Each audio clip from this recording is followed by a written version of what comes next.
Поважаная громада, насамрэч вельмі прыемна бачыць тое, што мы, хрысціяне Беларусі, нарэшце усведамляем, што прымаць актыўны ўдзел у сацыяльным палітычным жыцці гэта не толькі наша права, але таксама абавязак. І зразумела, мы, усведамляючы гэты абавязак, робім канкрэтныя крокі, каб гэта не засталося толькі нашым усведамленнем, нашымі прыгожымі ідэямі, але каб гэты адказнасць, гэты абавязак ён меў канкрэтнае ажыццяўленне ў нашым штодзённым жыцці. І насамрэч я шчыра перакананы, глыбока перакананы, што калі дэмакратыя можа быць, яна можа быць толькі хрысціянскай, не можа быць антыхрысціянскай дэмакратыі. Чаму? Таму што дэмакратыя яна можа быць збудавана толькі на хрысціянскіх прынцыпах. І зразумела, прынцып гэтай салідарнасці, взаемадапамогі, адказнасці, падтрымкі – это глыбока хрысціянскі месседж, который мы знаходзім у пасланні Евангелія. І менавіта на гэтым могуць закладацца падмуркі кожнай грамады, кожнага соцыума, кожнай краіны. І таму веру, што хрысціянская дэмакратыя – гэта альтэрнатыва нейкім ідэям індывідуалізма, калектывізма, этой незалежнасці цалкавітай альбо цалкавітай залежнасці. І калі мы хочам будаваць здаровае грамадства, то насамрэч трэба браць за аснову гэты персаналізм, гэту ўзаемапрыналежнасць. І толькі такім чынам грамадства можа быць справядлівым, свабодным і грамадствам, дзе кожны можа знайсці сваё месца і сваю рэалізацыю.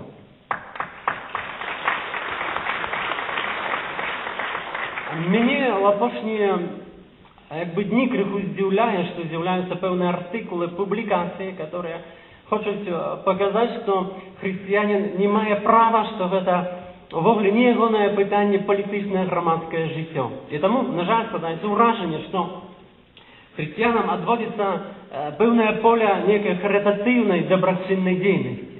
І, натуральна, гэта вельмі важна, пра гэта трэба памятаць і ніколі не забывацца. Але трэба таксама памятаць, што калі хочам змяніць грамадства ад сваіх вытокаў, ад сваіх падмуркаў, то трэба таксама глядзець на тыя законы, на тую прававую базу, которая пазней і стварае гэтыя рэляцыі ў грамадстве. І таму, натуральна, нейкія папрокі і закіды і абвінавачванні, што хрысціяне не маюць права займацца палітыкай, гэта сапраўды абсурдныя рэчы, которые проста не варта звяртаць увагу. Я хочу зазначыць, што у прыватнасці рыма-каталіцкі касцёл, калі мы спашлемся на пастырскую канстытуцыю пра касцёл у сучасным свеце, прынятую 7 снежня 1965 годзе ў Рыме, яна менавіта падкрэслівае адназначна, што хаця, натуральна, касцёл мае метафізічную, метапалітычную, метагістарычную місію, мэту, але касцёл не можа быць назіральнікам тых падзей, которые адбываюцца ў грамадстве. І таму касцёл заклікае, каб хрысціяне бралі актыўны ўдзел у палітыцы ў грамадскім жыцці.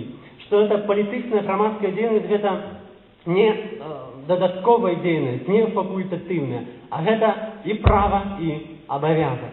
І таму мы ў сваёй дзейнасці, хрысціяне, павінны сапраўды звяртацца да гэтых законаў, канстытуцый, да тых абавязуючых дакументаў, зафіксаваных на паперы, ці то каталіцкі касцёл, ці праваслаўная царква, ці пратэстанцкія цэрквы. Але перакананы ў тым, аналізуючы гэтыя матэрыялы, што кожная хрысціянская канфесія нам менавіта усведамляе гэту адказнасць і заклікае хрысціянаў прымаць гэты актыўны ўдзел. Я хотел бы еще привести такой приклад вельмі красамоўны, который показывает всю сутнасць, что христиане могут робіць у палітыцы. І, напэўна, шмат хто ведае постаць такога теолога з пратэстанцкага свету Бонхофера, который, скажем, публічна критиковал и фашистовский режим еще в Німеччине, за что был осуджен на смерть в 1945 году. І ён даводзіць такі вельмі прыгожы, засціпную рэч, каб паказаць сутнасць, што хрысціянін павінен браць адказнасць займацца гэтай палітыкай. І ён кажа, што можам уявіць сабе, калі нейкі неўраўнаважаны чалавек, шалёны, калі ён кіруе машынай і пачынае на залюднёнай вуліцы збіваць людзей. І ён кажа, што наш абавязак хрысціянаў не толькі займацца аказанням дапамогі гэтым ахвярам, займацца харытатыўнай дзейнасцю, што трэба рабіць, безумоўна, зноў падкрэсліваю, перакананы ў гэтым. Але ён кажа, што хрысціяне павінны спыніць гэтую машыну і проста забраць у гэтага шафёра гэты руль, каб ён больш не кіраваў, таму што ён проста не ў стане і не здольны гэтага рабіць. І гэта менавіта сутнасць, што хрысціяне павінны рабіць не толькі харытатыўную, не толькі дабрачынную дзейнасць, але менавіта глядзець сам падмурак, праўны падмурак функцыянавання кожнага грамадства. Мусім сапраўды змагацца і інспіраваць гэта хрысціянскія законы, хрысціянскія прынцыпы менавіта ў падмурку нашых рэляцый, будуючы грамадства.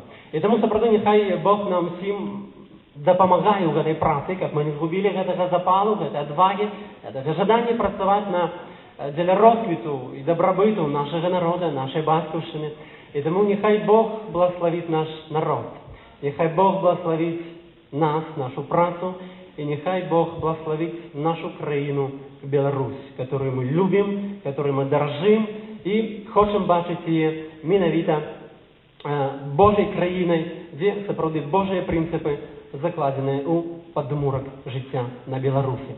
І таму няхай Бог благословит нашу бацькаўшчыну Беларусь. Жыве Беларусь!